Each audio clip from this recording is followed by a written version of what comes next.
how to switch between speaker and headphone. Suppose your computer is connected with a speaker and a headphone at the same time. So how will you switch between the speaker and headphone in Windows 10? So first click on this option, sound icon here. Then you will see currently now a headphone is activated. Now click on this option, then you could choose between either speaker or headphone.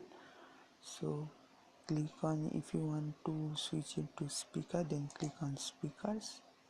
As you see, this is changed. If you want to click on headphone or use headphone, then click on headphone and you could use headphone. This will work only in that way. You can use both speaker and headphone at the same time.